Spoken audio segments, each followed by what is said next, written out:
Salve omnes and welcome to this week's video tutorial. Caput 29, grammar topic, imperfect subjunctive, present and imperfect subjunctive of sum and possum, and result clauses. As we learned in the last chapter, the subjunctive is our conditional mood in English grammar. One of the tricky parts in Latin is learning how to recognize what kind of clause the subjunctive indicates. And let me see, I thought I had something here to indicate that challenge.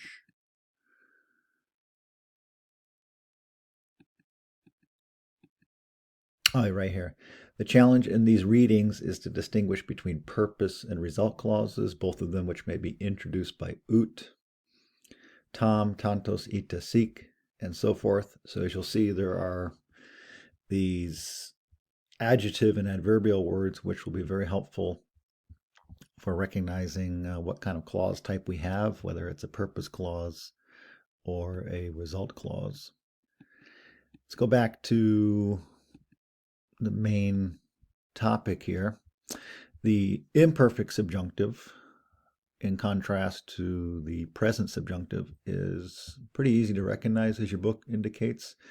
We're simply using the infinitive form of the verb, and then we're adding our endings, which are given in our text. Once again, I'm using a Kindle version. That's why these vowels are a little bit unclear or blurry. And so if we go to the form here, which is, so here we have laudo, laudare, laudavi, laudautus. Again, in your book, which I'm going to look at right here, it's a little bit easier to understand. And we're simply adding our osmos tisnit for the active, and then the aristur, munmuni nuntur for the passive endings. But again, because this is imperfect subjunctive, we're going to translate this using the past tense, again, in contrast to the present tense in the previous chapter. As far as the present imperfect subjunctive of sum and possum, like in English, these are irregular. So just like in English, we say I am, I was, I have been, you are, you were, you have been. These probably just need to be memorized. And you can see, going back to sum, ss, sumos, este, sunt, to restate the present tense of the verbs. Here we have the present subjunctive. So we have sim, si, sit, simos, siti, sunt.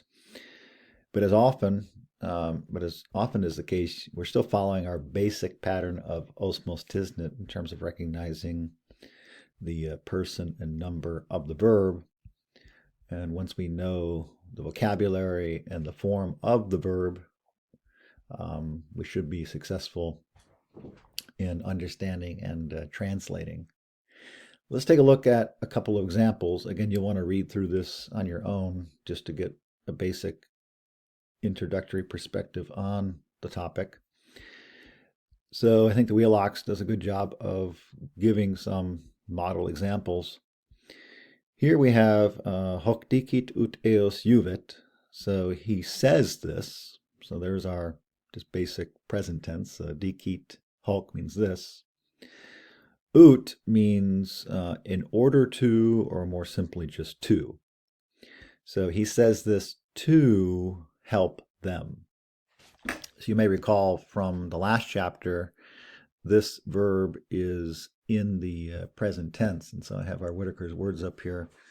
So if I type in this word right here, which is the verb, you can see this is present active. So we have, as you know, there was no J in classical Latin. So the Whitaker's using J, but just put an I here. In fact, here we have the I right here. So juvo, juvare, juvi, jutus. So you can see here with juvat, that's going to be present tense. But because it's first conjugation and we learn the mnemonic device, we fear a liar, if I change this up to this, you're going to see this turns it into the subjunctive. So you may recall in the last chapter, we fear a liar, namely E, EA, A, IA, we fear a liar. Those are the vowels that are used to indicate the subjunctive mood. And so we need to be able to recognize that in our examples. So here, since it's E, because juvo, juvare, juvavi, juvatos, as we just saw, because that is a first conjugation verb. How do we know that? Because the key vowel is A. If we change the A to an E, so we, and we fear a liar, that indicates we have the subjunctive. And so he says this to help them, and the reason we use the subjunctive in Latin, this is where Latin is a little bit different than English, is because we have a purpose clause. So again, English tends to just view this as the conditional, and even though we have purpose and result clauses in English grammar, in one sense this is a little bit more precise in Latin, namely the subjunctive mood. So when we talk about subjunctive, we're talking about a mood, not a tense or a voice. So voice, active, passive, tense, obviously present, past, future, and so forth. So the subjunctive is a particular mood in terms of grammar. So we can compare this with, oh, by the way, notice you have a couple options how to translate it. I think just using to is always the easiest. So if you see ut, I would get in the habit of just using to. But here we have the same idea, but in the past tense. Hoc dixit or hoc dixigebat ut eos juvaret. So here we have the past tense, or the imperfect form, which is the topic in this chapter, the imperfect form of the subjunctive in the third person singular. So again, it's pretty easy to recognize because, as we just noted and your book points out, we have the infinitive and then we're simply adding the endings. Again, I think the bigger challenge will be to recognize that it is in the subjunctive. And what kind of subjunctive is it? Is it a purpose clause or result clause? But we will try to point out some helpful hints, namely using those adjectives and adverbs to help us with that. As far as grading goes on the test, for example, we are going to need to get these verbs in the correct tense. So if we put this in the present tense, it would be wrong. Because you're not using the imperfect form of the subjunctive. Imperfect, again, is past tense. Here's another example. Again, side-by-side comparison. Hoc facit ne urbs capiatur. The ne, as we said earlier, I do like lest, L-E-S-T, although we tend not to. That sounds very formal, even British old-fashioned language for our American ears. Nevertheless, for me, lest is one word, ne is one word. Overall, I think that's a little bit easier because I think this is perhaps the biggest challenge in Latin. Is here we have 1, 2, 3, 4, 5 words in the Latin, but you can count, we have many more than that in the English translation. Why? Because here this is being translated, the ne is so that may not. So that may not is 4 words. Latin does it in 1 word. So if we said, I think it's easier, is that he does this lest the city be captured.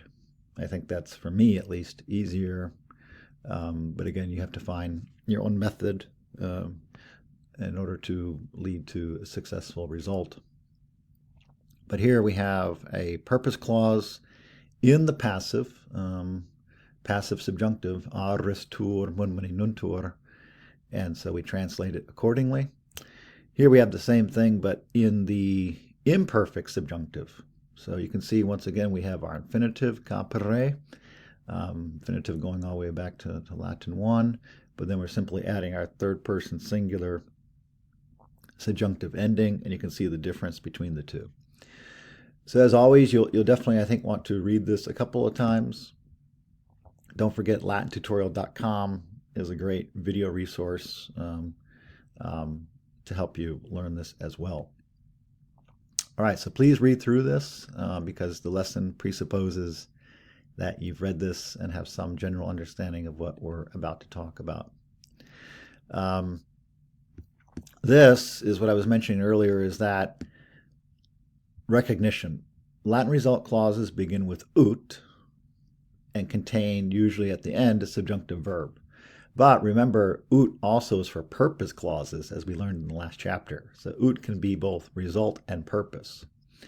But then they go on to say the result clause, in distinction to a purpose clause, can be easily recognized and distinguished from a purpose clause by the sense and context, which, again, learning a foreign language, that's not always the easiest, and also by the fact that the main clause usually contains an adverb, ita, tam sic, or an adjective, tantus.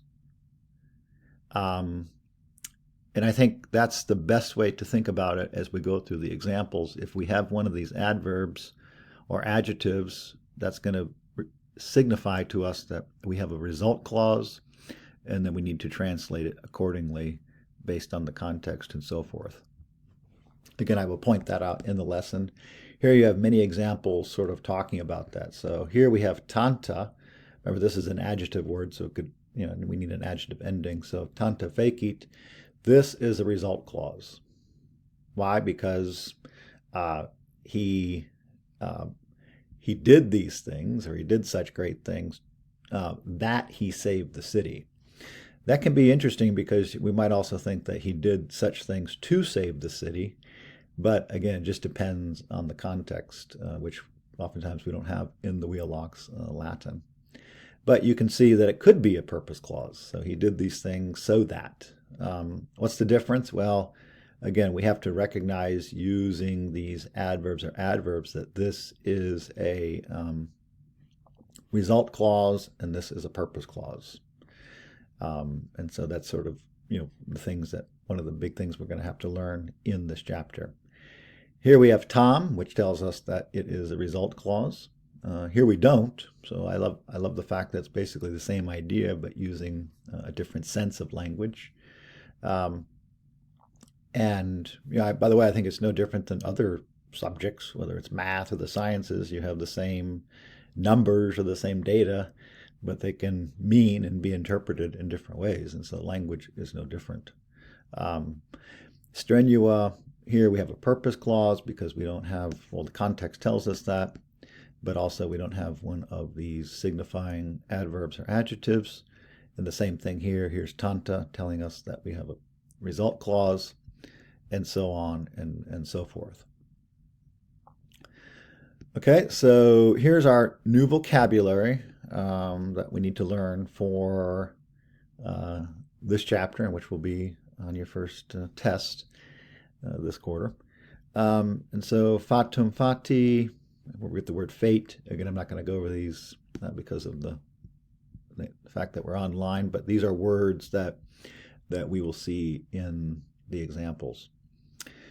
Indeed, remember, the examples will not always use the grammar. Sometimes the examples will simply be a review of topics and concepts we've learned earlier in the course, but practicing or using the new vocabulary. All right, let's take a look at the examples. Don't forget, I do recommend at least browsing the self-tutorial exercises in the back of the book before you tackle these more complex sententia antiqui. All right, here we have one by Virgil, the great Roman writer, most known for his Aeneid, perhaps. Omnia vincit amor, et nos quedamos amore. So this is nice because it has both an indicative and a subjunctive verb. So here we have vincit. In fact, let's go ahead and put this up here to kind of show you what's going on here. So here is our verb, vinco. And so this goes back to Latin 1. So we have vinco, vincere, vici, victus, right? Remember Julius Caesar, I came, I saw, I conquered. Well, this is a third conjugation verb, but you can see the key vowel is E. So what that means for us, going back to the example, is here, vincit. In fact, let me put this form up here to further illustrate. This, in the third conjugation, the E does become an I, but you can see this is present active, vincit. Now, if I were to change this to the subjunctive following we fear a liar, so you can see that the A in a liar, or A in this case, just A. So if I do this, notice how I changed that to the subjunctive. So because I've introduced the A as the key vowel. So I'll do that again, right? If I do vinco, okay, there's our just basic thing, but then the third conjugation verb becomes an I. So there's present active indicative. But then if we change the I to an A, notice it changes that to the subjunctive. So it's not tricky, it's not difficult, but yeah, we do need to learn, and by practice, the change in the vowels. As always, I think this is one of the great virtues of Latin, is like in most things in life, if you take your time and look it up, using Whitaker's words in a dictionary, it's very doable. Obviously, if you just guess, then it can seem very, very difficult, or don't put any thought into it. It's probably unintelligible. So with that said, is we have omnia vincit amor, so love conquers all, or love conquers everything. So I'm going to go ahead and put this in here. So love conquers all. But then we have the kadamos. So, and let us yield to love. So let me go ahead and let me see how is it's oh, they're using a colon, semicolon. So, and let us yield to love. Let me explain this in greater detail. Et means and. Nos means us or we. The kadamos is the subjunctive, but I want to start with the amori first. Amori is third declension. And so if we look at our declension chart here, third declension dative singular is I. So that's where we're getting amori. So to love, because the dative is always to or for whom something is done. But let's focus on this verb. So this is where we can review our verbs or get a dictionary or use Whitaker's words. So if I type in the regular form of the verb, which we've had. In fact, this is, you can see over here, this is, as we'll see, this is what I'm using. So we have sedo, sedere, sessi, sessus. But we don't have the indicative, so you can see this is indicative here. So we have, in this case, present and active indicative first person singular. But we have kadamos. So if I type in that, you're going to see it's going to change to the subjunctive. Why? Because this is a third conjugation verb. We just talked about that in the previous example. So we, right, the E rather becomes an A. We fear a liar. And so we need to be able to recognize that.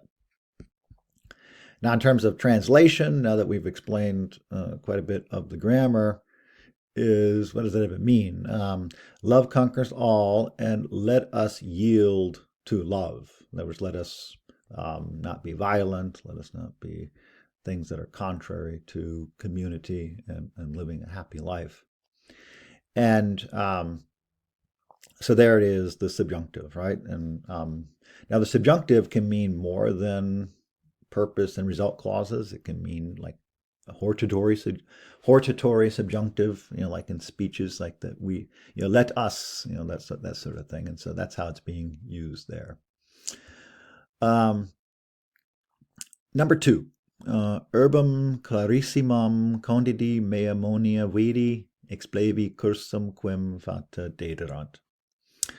So as always, you're probably going to need to look up these words. It's another one by Virgil to make sure that we know what we are talking about here.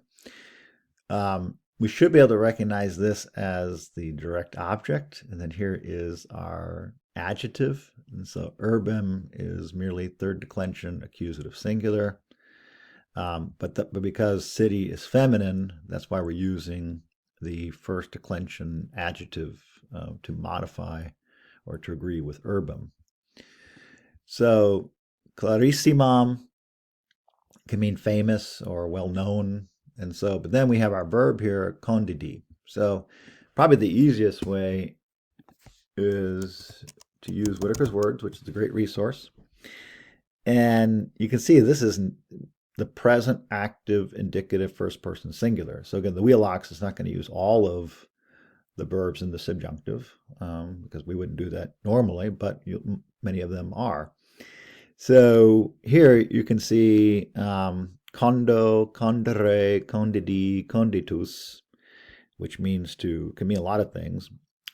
Probably built or founded, like a foundation. So build or found or made are the most common.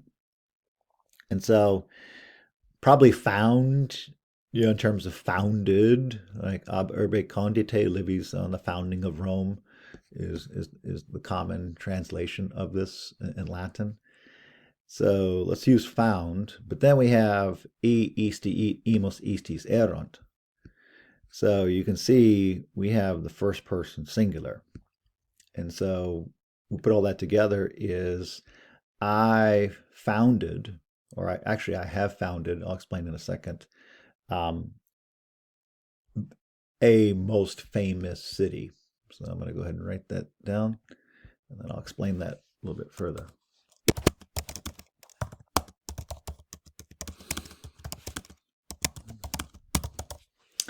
This, if I'm not mistaken, is when Virgil, or not Virgil, but when Aeneas in Virgil's The Aeneid is in Carthage, and the famous episode with the Queen of Carthage, Dido, and he's explaining to her about his journeys after the Trojan War, and how the fates, which is kind of one of the big themes in Virgil's The Aeneid, the fates and the gods have destined him to found a new Rome.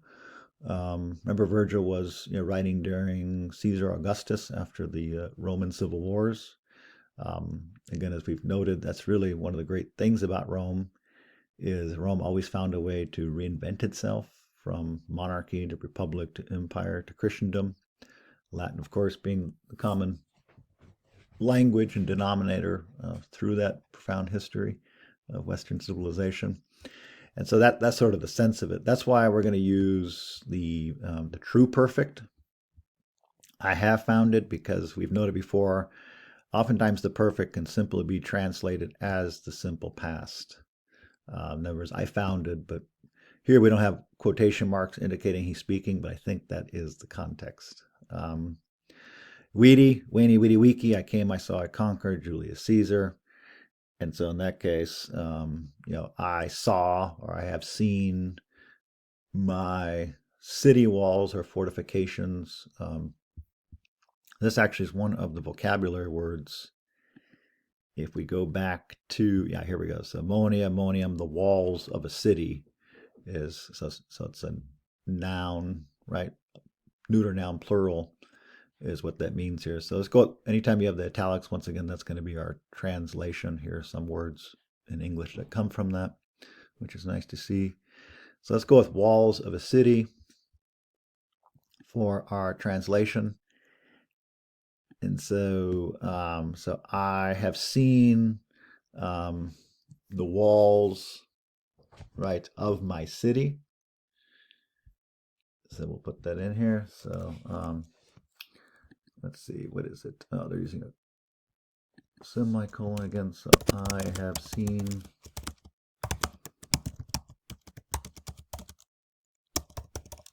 right, Maya, my city.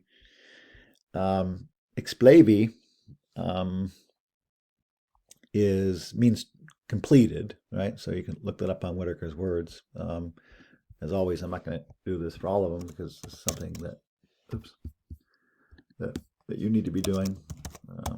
So in order to learn, so explavi means fill out, fill up, probably completed and or finished in this particular context. But once again, we don't have the subjunctive because, even though that's the topic in this chapter, we're not always going to have the subjunctive. So let's just go with I have completed or I have finished. I have completed the course.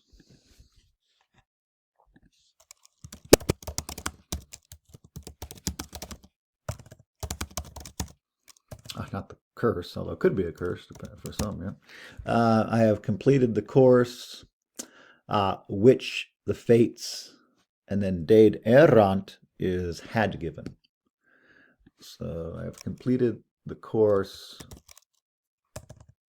which, or that, it doesn't matter for us, which we're going to capitalize fates because we're talking about fates, we're talking about the fates, and then had given. This one is interesting because we have quite a lot going on in here, including the pluperfect, Deed errant. You may recall in chapter 1, do dare dedi datum was one of the very first verbs you learned in the Wheelock's Latin. Here we have the Deed errant, which is our pluperfect, had, plus the participle. So we can look that up to confirm that here. So there's our pluperfect active indicative third person verb there. All right, so that is that one right there. And of course, the sense of it is he's explaining to Dido about his journeys, and he sees his mission, he sees the vision, he sees his purpose that the fates and the gods had given him. Now, of course, he has not completed it. In fact, he never actually sees Rome, but he imagines it, which is pretty important. Later that idea would be very important in the founding of Christendom, in terms of the revelation and salvation, not necessarily in this world, but in the next world. Notice how we moderns tend not to have such transcendence, which is one of the big differences between the ancient world and the modern world, and perhaps why they seemed happier than we moderns, is they had a sense of something more than now. Number 3, ite duros eras et neque amore neque precibus molere posses, by Terence, who was a comedian of the 2nd century BC. Here they give us some vocabulary. This is nice because we have our Tom here, which we mentioned earlier. Just to kind of go back, I highlighted it in my own book, as a matter of fact. So if we see Tom, or if we say ita, then we have a result clause. So this is a good one to kind of highlight this and put it in your notes, that now we know we're going to need a result clause in our example. So hold on to that. So duros eres means you were, and the ita often just means thus, so, or therefore. Just choose one. So or thus probably are the most common. So duros means tough, or can mean other things too, but we're going to go with tough. So you were so tough. So you can already sense why this is going to be a result clause. You were so tough that you were able to do this, is kind of the sense of it. So we already probably have a sense in English that it's going to be some kind of result. You were so tough that, okay, so now as your book points out, the ut indicates a subjunctive mood, but we're going to go with that for our translation because it is a result clause. If it were a purpose clause, we could use to, to, but since it's a result clause, because we have this eta, we're going to use a result clause, just given the nature of Latin grammar. That, and then our verb is all the way at the end here. That you, in this case, right, you could be softened neither by this nor by this. So poses actually is in the subjunctive. So if I go back, just to kind of put this in the context of the chapter, you can see it's imperfect subjunctive. So imperfect subjunctive, second person singular.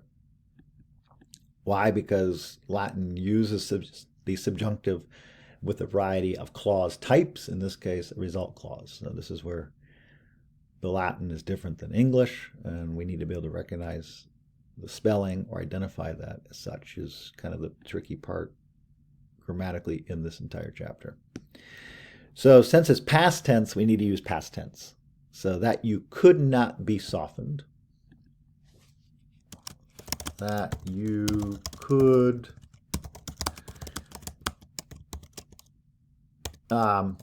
you could actually, believe it or not, I'm going to throw this out there, mollified. That's a word in English. I'll just kind of show you right here. If I type in, comes right from the Latin. It's rare, right? But just want to kind of show you why Latin's important. Latin is for better language in one sense. Appease the anger or anxiety of something. Soothe, calm, soften, placate. These are all possibilities, quite frankly, depending on the context. I like to keep it literal when I'm doing Latin, especially teaching it. I just think it's just easier to kind of follow the words. So I'm going to go with that. This is our perfect passive infinitive, malire, in case you're wondering. You can look that up to confirm that. That you were not able to be softened. Neque means neither nor. So neither by love. That you could not be softened neither by love nor by prayers, I think is what they have here. So remember, the italics means we use it, but here we have the plural because third declension ablative singular is ibus. As you can see here, there's our ablative plural, third declension, ibus. So we put that in our translation. Pretty straightforward what that means. Some people, sadly, right? If you can't, if you have no sense of doing something right in a moral, rational sense by love or prayers, that's probably a tough way to live. Number 4. Nemo means no one. Quidem actually is one of our vocabulary words, I believe, and probably just needs to be memorized. Here it is. Quidem means indeed or certainly, or at least. Indeed or certainly are probably the most common. So indeed, in fact, indeed often always works, right? So we go back to the example here. I'm going to probably go with indeed. Let's see what we got here. No one indeed is so ferocious. So I'm going to go with that right there. If I can find the right tab here. Or nobody. But I'm going to go no one indeed. You can say indeed too. Indeed no one. No one indeed is so ferocious. Keep it somewhat literal, although ferox could have other translations or meanings. Notice that we have the tom. So if we have the tom, then we have a result clause. And as your book points out, tom, I have it in my notes right here as a matter of fact, as I'm doing this lesson, tom, let's see, I thought it was one of our, tom can mean so or so much that. So they all kind of mean so. Ita, Tom and seek means so. Okay, so that's our translation, so. And you're thinking, so what? Okay, that was bad, I know. All right, moving back to the example. So no one indeed is is so ferocious that. So that's what we're trying to learn here. If it's a result clause, we're probably going to use that. If it is a purpose clause, we will use to. So no one indeed is so ferocious that he is not able to be softened. So one of the nice things we have, because this is a tricky topic, so the Wheelock knows that, and we're using same vocabulary, just differently to get comfortable. So no one indeed is so ferocious that he is not able to be mollified. I'll be consistent with my own style. That he is not able, or can, you can say can too, that he's not able to be mollified. And then this last part is a little bit tricky because it's an ablative absolute. Literally what it means is that after culture has been given. I'm just going to say by culture, but literally is after culture or education has been given to that person. It's kind of what it literally means because it is an ablative absolute. But for our purposes, because I'm trying to focus on the subjunctive, not ablative absolute, which you had earlier in the course. Let's just go with culture, but literally after culture has been given, so like data has been given. The importance of education, pretty important, right? I can speak personally that education has changed my life in many positive ways.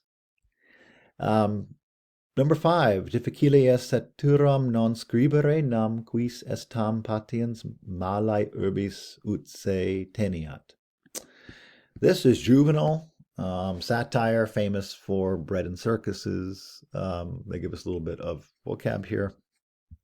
We had something like this earlier in one of the short readings, you may recall, about satire or social criticism as comedy. So literally, it is difficult not to write satire. So let's write that first. You may recall we had that earlier.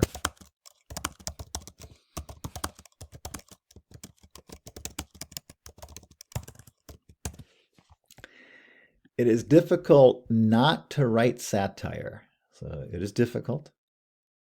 Difficile est, not to write, non scribere, and then notice we haven't used our charts a lot here because we've been focusing on verbs, but saturam is satire. That's the direct object. That's the object being written in this case.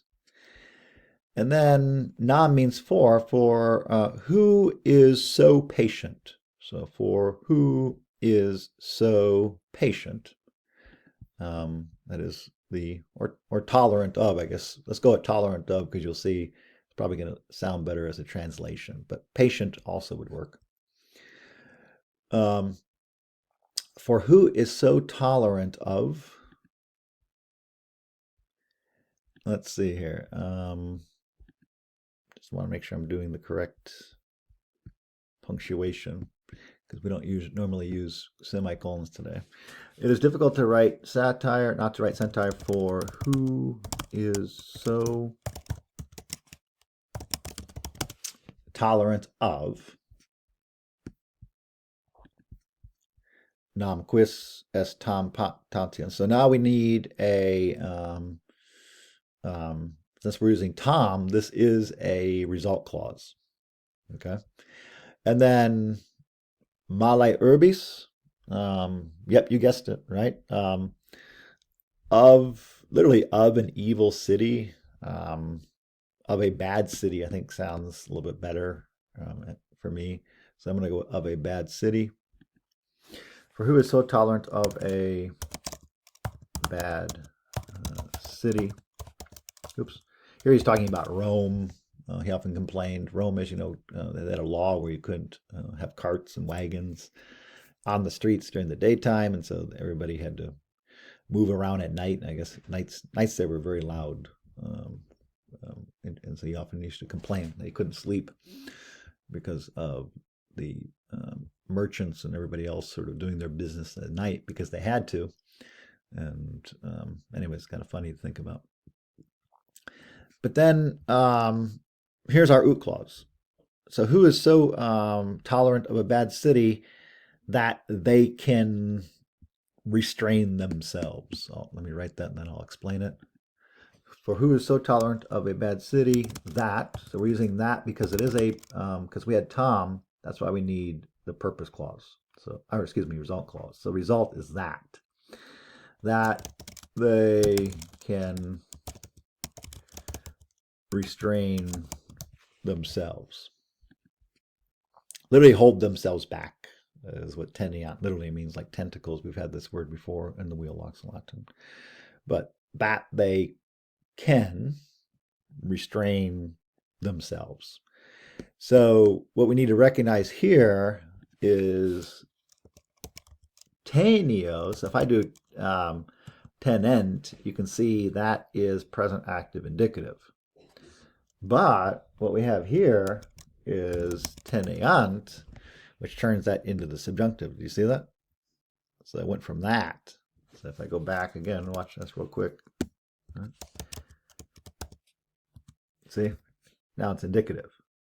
Why? Because we have a result clause. So we're talking about mood here, and Latin is a little bit more precise and exacting than English. So since we have this result clause based on the context, I'm not even sure what that is, to be honest with you. I guess it's British English. And then say always refers back to the subject himself, in this case, themselves. All right, moving on here. Here, again, we're going to do the first 10.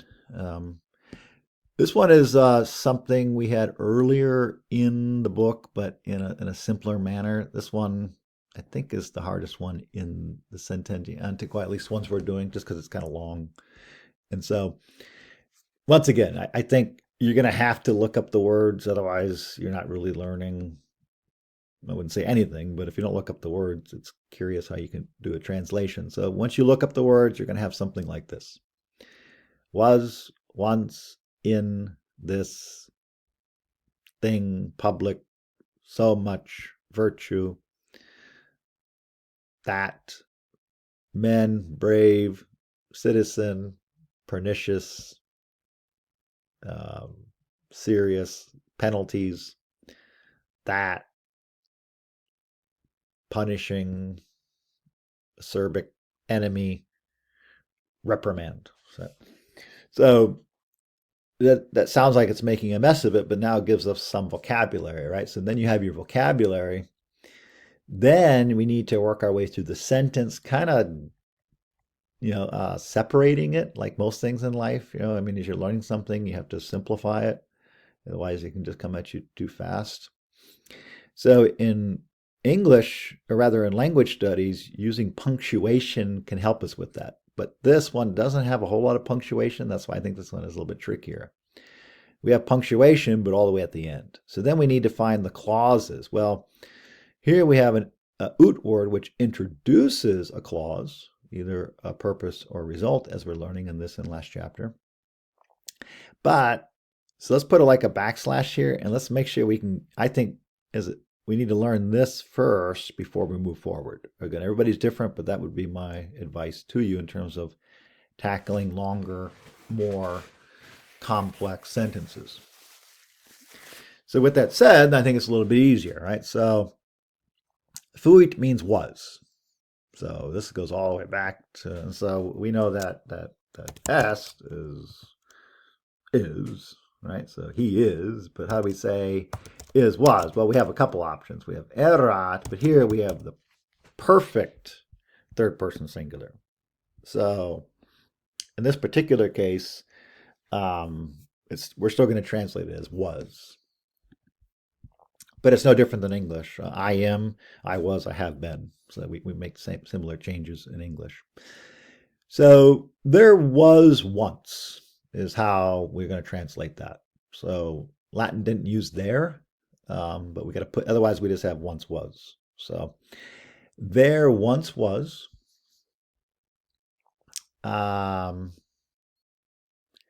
Is that, yeah, that's gonna work, right? Because the subject is virtue, not men. Okay. So there once was. By the way, I think for me, that's still the hardest part of Latin, especially as you move forward in Latin, is this has 2 words. The English translation has 3. I think I mentioned, and going back to all the way to Latin 1, Anno Domini, in the year of our Lord. I think for me, that's the hard part of Latin, is it feels like you're always missing something. But use your imagination, your creativity, your learning, because that's how life works as you move forward, whether it's in the, anything serious is, you got to use your imagination.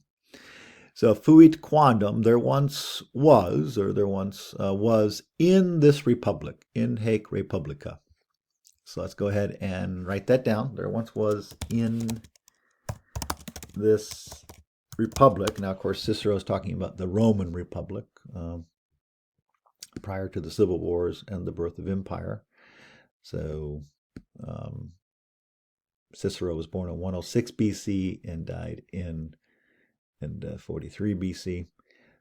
So just a year after the assassination of Julius Caesar. There once was in this republic, tanta means so much, or so great. So in this case, so much virtue is how that works. Tanta virtus, so that's our subject. If we're not sure on that, once again, we'll look this up here. This one could be, but that's how it's being used here. So much. In Cicero's case, I think we definitely want to go with virtue, just given the character of his writings. So let's go ahead and write that down. There once was in the republic so much. Now, as we're learning, since we have tanta, yeah, this is a result clause. Okay, so you're going to see the verb. So even though we have ut, we have the verb in the imperfect subjunctive, given the fact that it's a result clause. Because remember, ut can also be a purpose clause, as we learned last chapter. And it can, obviously, it can still be at any point, but since we have tanta, it's actually a result clause. So with the result clause, we're going to use that, is how we're going to translate that. And then that brave men, uti viri fortis. Let me go ahead and write that down. There once was in the from so much virtue that brave men. Let's talk a little bit about the noun case endings, which we haven't done a lot in this chapter.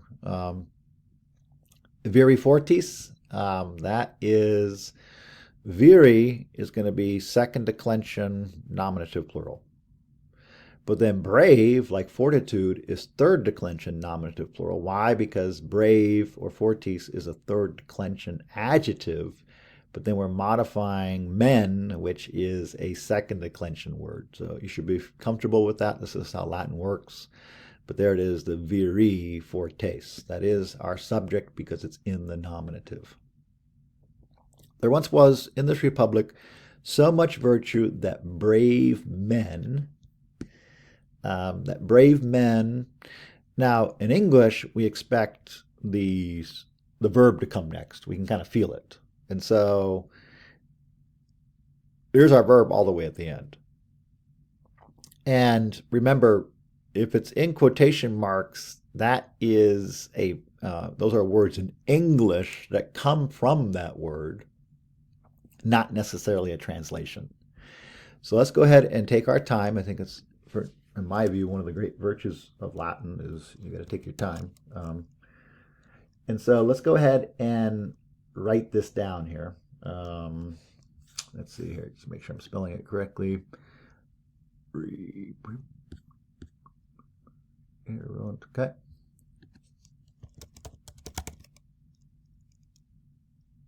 Okay.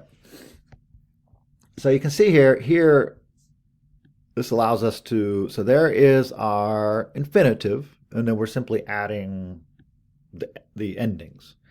But you can see this is the imperfect active subjunctive third person plural. Why? Because that's what we learned at the beginning of the chapter, is we have the infinitive and then the correct ending. So this is where we get the word reprimand. This can mean to press back, repress, check, prevented, restrained. Cicero, like a lot of great writers, is a little bit tricky to translate. Sometimes the dictionary is not going to help you as much as with more everyday people. And so check, prevent, restrain is, kind of go with one of them. The idea, of course, is that there was so much virtue that these things were prevented, which was important for a republic, according to Cicero. So that's the idea here. That brave men reprimerunt. So in this case, since it's past tense, we're going to say pressed back or restrained, or that would restrain is in that case. So that brave men restrained. I'm just going to go actually with restrained in this case and let the context kind of explain it. There was once in this republic so much virtue that brave men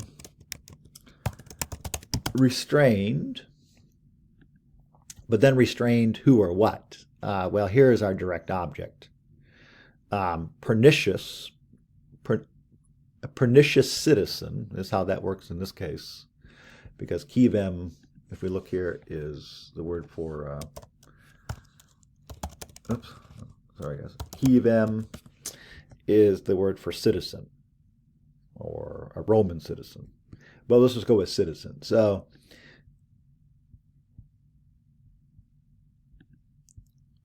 that brave men restrained a. In fact, I'm going to go with Roman citizen. More, why not?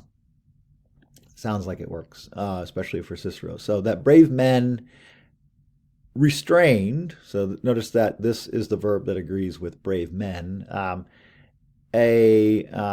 Pernicious Roman citizen. I forgot the adjectives here, so let me put that in here.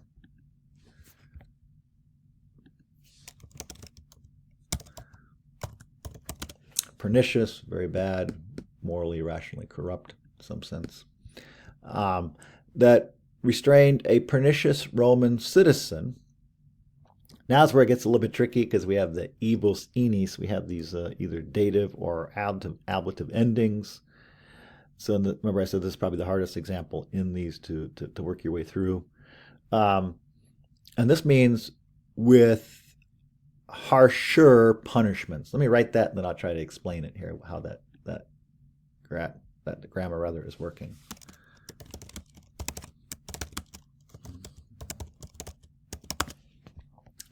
This is interesting because it's fairly not complex, but there's a lot going on here. If we see IOR, that is the comparative, more than. Think of like altus, altior, altissimus, high, higher, highest, and so forth. So if you see IOR, that is in the comparative. Again, if we're not sure, we'll have to look it up in Whitaker's words, but you'll see it's in the comparative.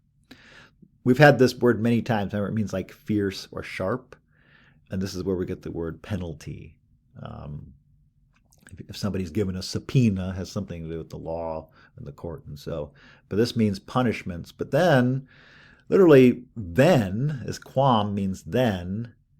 And then here we actually have, so this here, we have the comparative here, but then the superlative here. In fact, since we have this word here, let me kind of go back. It shows you it's so important to look up your vocabulary. If not, even these lessons, even when someone tries to explain it to you, you can be a little bit unclear what you're doing. So this one, it just depends, right? But if I type in, the word they have here, let's see here. Let me look at my book so I'll make sure I'm spelling it correctly.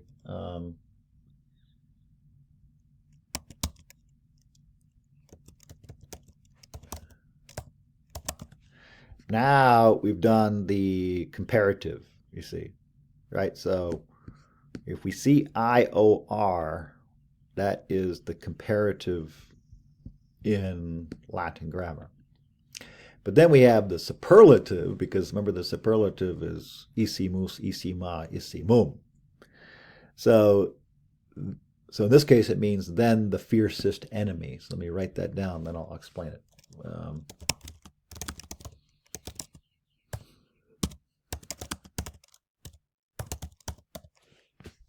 So quam means then. By the way, this can be tricky, as we've noted before, because you type in quam, it can mean a lot of things, but the context will tell you, because of the comparative, we're making a comparison that this is more than or less than that. So only the context will tell you that here it's being used as a comparative. Then the fiercest enemy, well, hostem we've had many, many times. So that is just simply third declension accusative singular, em. And then we just got done explaining, and you can look up in Whitaker's words to confirm that here is our superlative in the second person accusative singular ending agreeing with, namely hostem. So here we have a second declension adjective agreeing or modifying the third declension noun. Again, that's just how Latin works. What does that even mean? Well, it's pretty, I mean, it kind of means that, let's be honest, right? I mean, it's always the enemy within, the great German writer Goethe talks about the inner enemies of man that just kind of sabotages one's own existence. Ancient thought wasn't quite concerned as much with the individual, for a lot of reasons we can't explain in this context, but rather with the community. But it is similar that it is the inner decline or the enemy within one's own citizens, that if they're not doing the right thing, certainly for a republic, because a republic by definition means doing something or living for the public good. That means some sense of life beyond one's own self-interest. And even today, I'll add that, as the founding fathers of the United States knew, our country, that it's a balancing act between the rights of individuals, which can lead to a kind of narcissism, of selfish individualism, or expressive individualism, as it's sometimes called. And yeah, it's important to follow the logic, to be concerned and to live one's own life, but that can contribute to public decline or just indifference. That doesn't necessarily mean that a person is actively engaging in acts of sabotage in any public civil sense, but like anything else, if you neglect what's outside of us, we have an environment that is, a lot of things, but certainly not moral and rational in Cicero's sense, and it cannot but help affect who we are inside. And to kind of conclude that point, what we are inside, in the fact that our own incapacity to have the energy, thought, and imagination to do something for the greater good. That's the human condition, of course, but nobody understood that problem better than Cicero. And I don't like the word balancing act, but it's a complex synergy or set of relationships between the inner and the outer that, in one sense, makes us human. All right, so enough of that. But that one's tricky. I think what's tricky. It's longer, trying to separate it. So I would put a backslash here, and I would put a backslash here. But then we need to be able to recognize we have the comparative and then the superlative. Okay, but I think one of the nice things about the Wheelocks, we had a tough one, I think, but then this one's a little bit easier. Okay, we start off with ita, which means thus or so. Can also mean therefore, but let's go with thus or so. So we know we have result clause. And literally, it is an illustrious thing. It is a good thing. So praeclara means illustrious, is kind of what that means. It can mean a lot of things, but it's a good thing. In fact, I don't really like illustrious per se, although I think that's how it's often used in Latin. Splendid, famous. Let's go with noble, given the fact what we were just saying in the previous example. Um,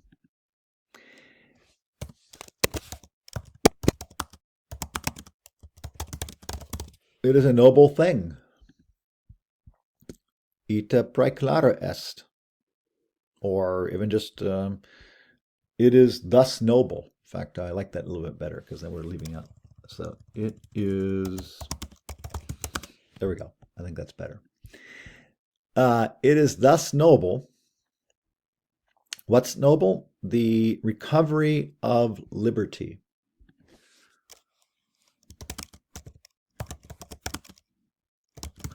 So now I can already tell I'm going to have to change this word order, right? So, and that's just the nature of learning. So I'm going to do this. I'm going to back it up and I'm going to say the recovery of liberty is thus noble. Oops.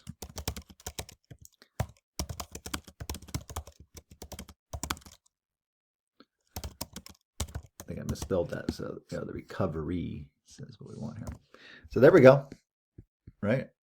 I think that's better, right? The recovery of liberty is thus noble. That, actually, I'm going to probably have to change it again, and I can already tell, but we'll leave it at that for now. So since we have ita as a result clause, then it means that. That not even death, indeed. Let me go ahead and write that down.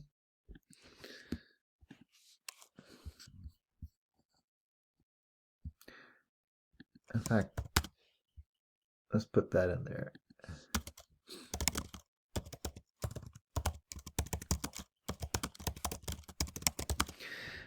So we said earlier the quidam means indeed. That, and then the nay is actually, as your book points out, let's see if I can readily find it. Yeah, so the negative subjunctive purpose clause is with nay. Okay, is how that works there. Oh, do they have that? I think they had, let me see, I think I saw it. Also, that not even, right? That not even, so maybe, yeah, in this case, we don't need the indeed then following this. In fact, maybe I just didn't read it carefully with the spelling. I think that's what I did there. Yeah, so qui dame, go back here to this versus Yeah, so I just waking up in the morning, drinking my coffee, not focusing like I need to here. So that not have been death, mors means death, literally is to be fled in this subject or in this matter. So let me go ahead and write that down. That indeed not have been death is to be fled. Now, what does that mean? And then we can maybe revise the translation that, well, what Cicero means is you have to die for higher causes or be willing to die. The military virtue, honor, valor is based on these ideals. And so liberty, freedom, seems very, very important. And, sometimes it requires, history shows certain sacrifices. Indeed, our country was sort of based on, the possibility of, England, the most powerful country in the world at the time.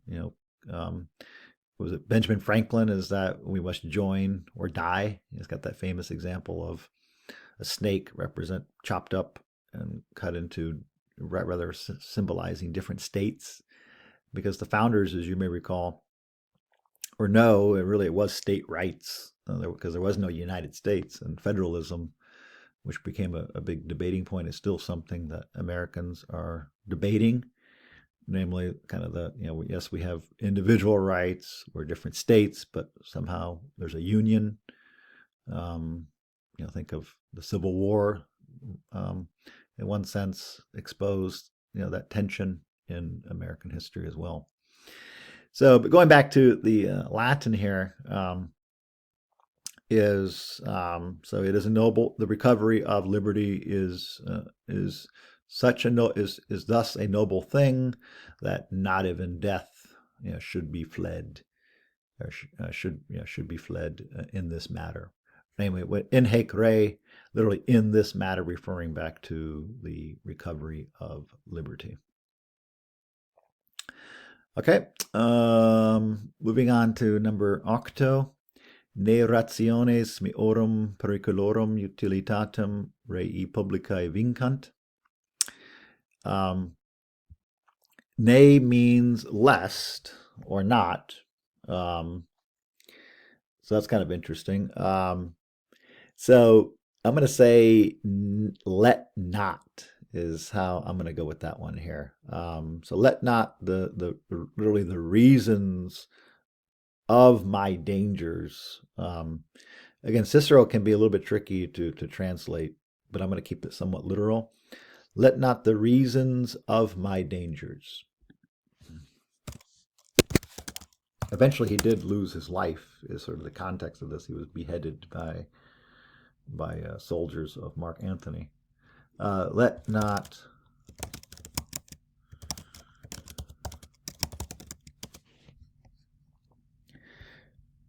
But then vincant, this is a verb we had earlier. You're going to see this is in the subjunctive. So it is present active subjunctive, right? So vinco because E becomes A. And then conquer or defeat, is, probably the best way to translate that. So let not the reasons of my dangers conquer is, and then literally the usefulness or the utility of the republic. In fact, utilitatem, this is where we probably, because usefulness, utility doesn't seem to be, I guess it is usefulness.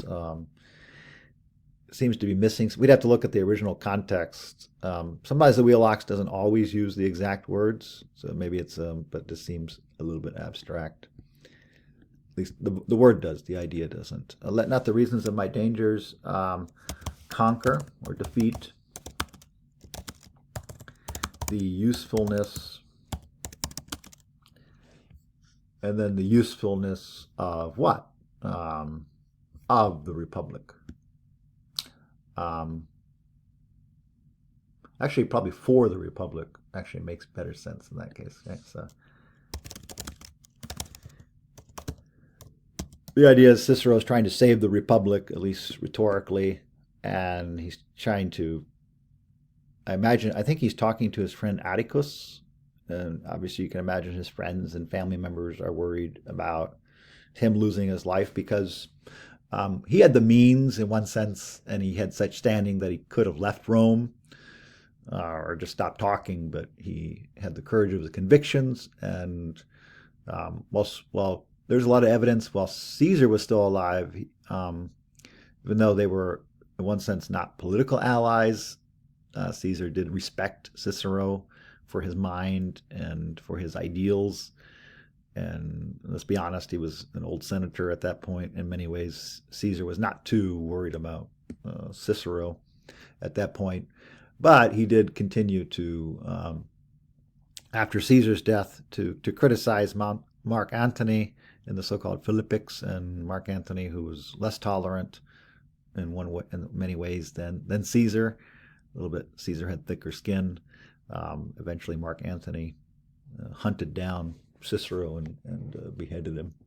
So that's sort of the context, is that, I may be putting my life at risk, he tells Atticus and his family members, but hopefully somebody's being inspired and realizing that it takes courage and sacrifice to have a republic is the idea of that. Maybe a final note for the republic. That's how I'm going to translate this, publicae. And then if you look at our declension chart, you can see it fits the dative here, rei, all right, rei. but then publicae, and then the dative is to or for whom is something is done, which I think is better than of the Republic. So you're sacrificing for something, not necessarily of something. All right, just a couple more here. Number 9, eo tempore Athenienses tantum virtutum praestit erunt ut dicemplicem numerum hostium supererant et hossic pertiruerunt ut Asiam refugerant. And so this is by a writer, Natos, and there's a picture of Demosthenes in our book. So the great Greek orator, the Greeks, or rather the Romans admired the Greeks for their minds, their language, their ideals. At that point, Athens was probably what you would call a university town, but the seat of learning in Western culture. Eo tempore means at that time. So at that, oops. Sometimes that can be read as during that time, but at that time. And then here's our tantum. Praestit erunt, isti imos istis erunt, means to show. Or it can also mean to excel, because praest, in fact, I wrote this in my notes here. I'm looking from an earlier time. Praesto, praestare. Let me show you another option here. You can see it can mean a lot of things, right? So it can mean excel or surpass as well. So you have some options here. So at that time, the Athenians, I'm going to say showed, right? That should be one of our options here. Where is it at here? It's got to be in here somewhere.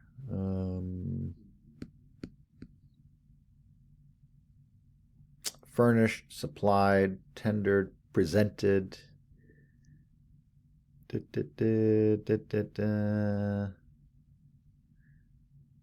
Showed, excelled. Well, maybe excelled or surpassed might work here. Let's see here. At the time, the Athenians, I'm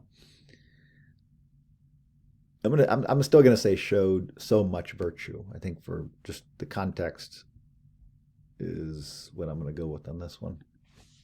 But showed in terms of excelled in showing as such. At that time, the Athenians showed so much. Actually, in the case of, now I think about it, excellence, because the Greek is arete. Virtus is Latin. The Greeks had what was called excellence, which is more of an intellectualized form of virtue in some ways. And so, but excellence is kind of is virtue in Latin and English. So at the time, the Athenians showed so much excellence that, right? So here's our result clause. So since we have tanta, we're going to use that. Let's go ahead and write that in here. And then decemplicem, let's go ahead and look this word up.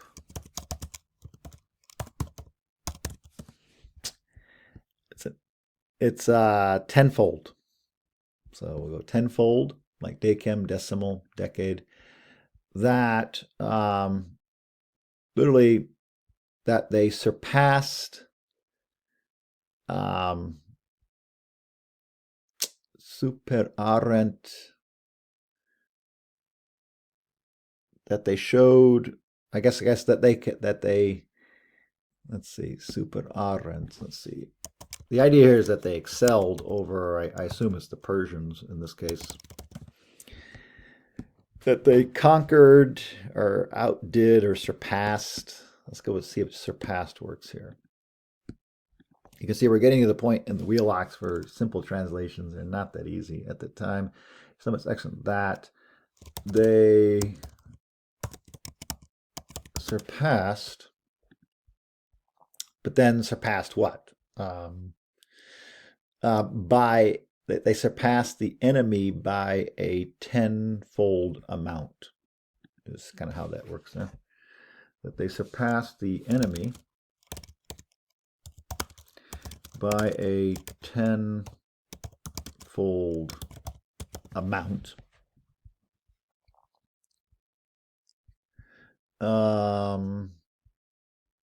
Let's see that they. Let's see that is that right there. Let's see. At that time, the Athenians showed so much virtue that they conquered. No, because this is hostium, which is third declension genitive singular. Yeah, so that one can't be right. So this is hostium, right? Because hostes is third declension. So we can confirm that by looking this up here. Third declension genitive plural. So the idea is that Xerxes, I believe, is the context of here, is that you may have seen that movie.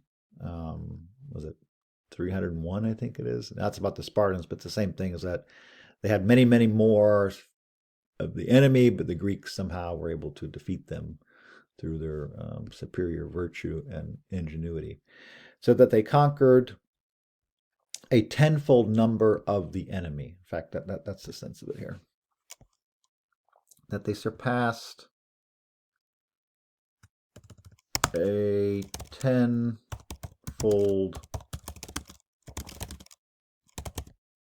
So again, the idea is that they had many, many more than the Athenians.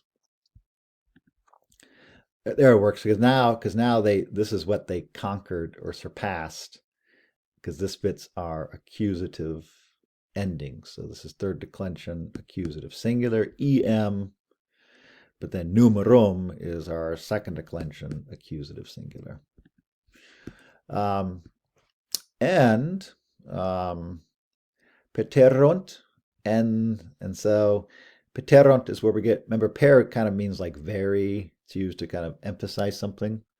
And they so terrified them. I'm going to write that down first. And they so terrified them.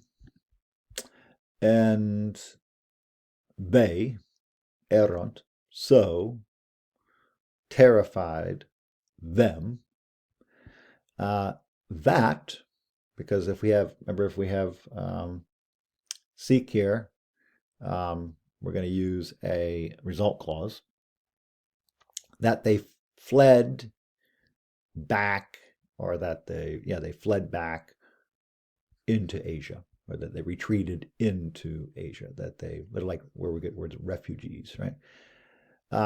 Refugerent, notice that is the imperfect subjunctive, so that they fled back, and they terrified them so, and they so terrified them that they fled, or you could even say retreated, more in the context of a military context, back into Asia. Refugerent, we've had fugio.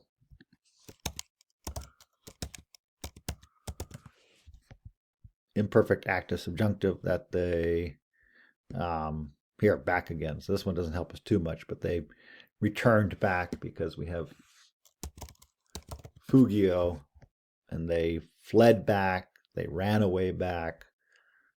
Probably not, these two don't work quite as well. All right, so yeah, the vocabulary, as I mentioned a moment ago, is a little bit not trickier, but it's just more context specific. So knowing a little bit of the context for these helps. The last one here. Orator exemplum dignum petat ab Demosthene illo. So another reference to the importance of the Greeks, in this case Demosthenes more specifically. In quo tantum studium tantusque labor fuisi decuntur ut impedimenta naturae diligentia industriaque superat. What does this mean here? Well, you're going to see it's another one by Cicero. They give us some, in fact, quite a bit of vocab to help us here. Once again, I want to suggest you got to go through and get the vocabulary. You're going to have something, along these lines, is orator, example, literally dignified, but like great, as you'll see. seeks from Demosthenes' hymn, in which such study, great labor was to be said, that impediments of nature, diligent industry, he conquered. So the idea here is that Demosthenes represents the example of hard intellectual, academic, political work, if you will, and that his example of such industriousness and diligence helped him overcome whatever natural impediments or obstacles that face all of us in life, and that can be overcome by hard work and study. So that's the basic idea. But we need to take our time and work through this one here. So this one is, let's start with the verb in this particular case, right? So we have learned that peto means, we've had this verb before, but notice that in the present tense, the vowel in the infinitive is E. So that tells us it is third conjugation. But if we say we fear a liar, notice that A becomes the key vowel in the subjunctive.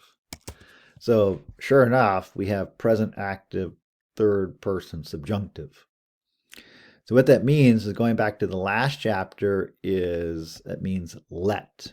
And you're going to see that there's a let us follow his example, or let us aim at his example, or reach for his example, is the sense of the sentence. So it means in orator, so in this case, let the orator is how we're going to read that here. Let an orator, but then let an orator what?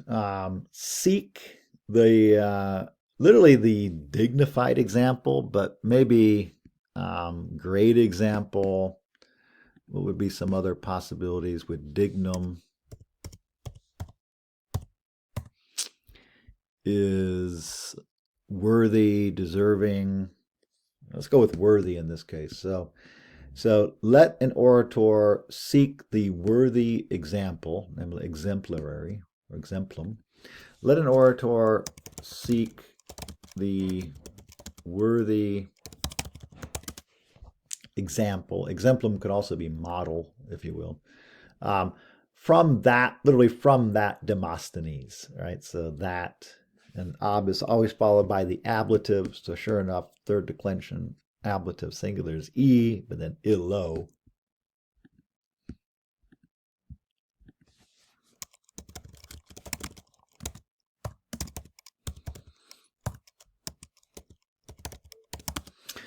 In other words, from that worthy example is sort of the sense of it.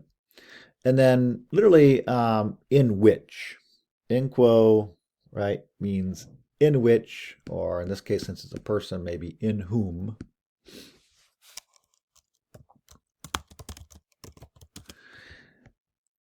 So that goes back to relative pronouns. In whom, literally, they have said.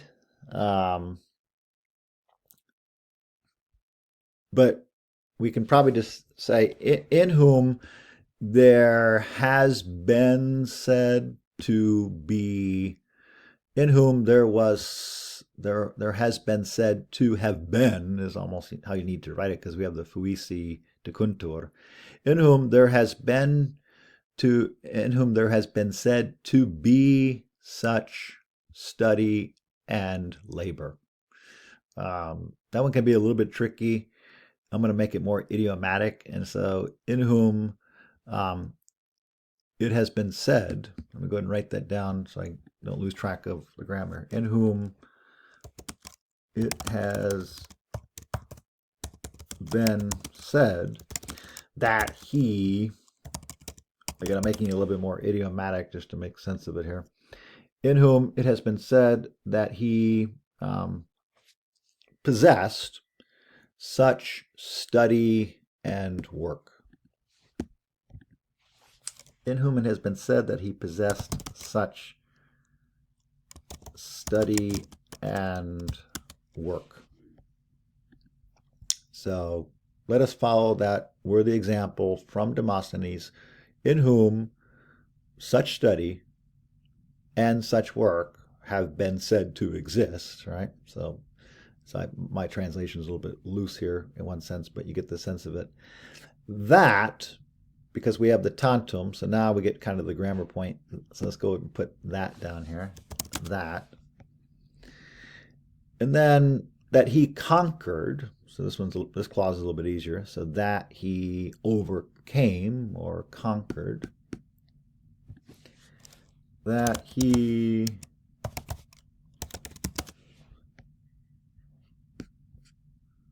I'm going to put hard work just because it sounds a little bit better in English. Right? That he overcame literally the obstacles of nature, or literally the impediments of nature.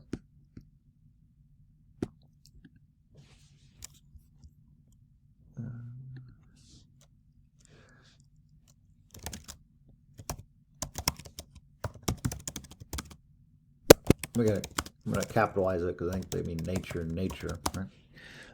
Impedimenta, as your book points out, that is a neuter noun.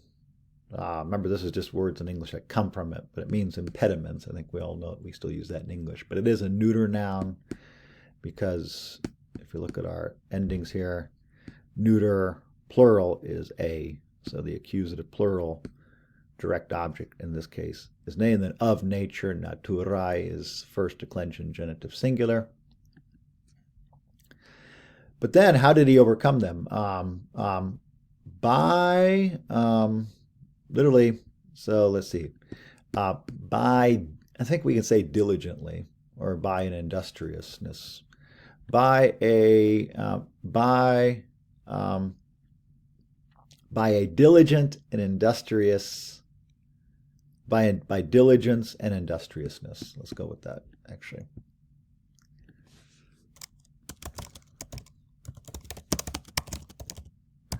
So again, the main idea is clear enough that hard work. Seek the word from. So again, but ab illo means from that in this case. It just doesn't like that. So this one, so by diligence and industriousness. Notice the A with the macron. That's because we have first declension ablative singular. And remember, ablative means by, from, or with. In this case, let's go with by. And so that's how, so this is the ablative of means. How did he overcome the impedimenta naturae? By diligence and industriousness is how that works. All right, so that middle clause is a little bit, tricky, but literally in which it was said that he had such dedication and hard work. Studium can also mean dedication, that he overcame the impediments of nature by diligence and industriousness. All right, so we're going to stop for today because these are some more advanced concepts. Take a look at them. As always, let me know per email or in person in one of my German classes if you have any questions. And as always, look forward to next time. Fallite.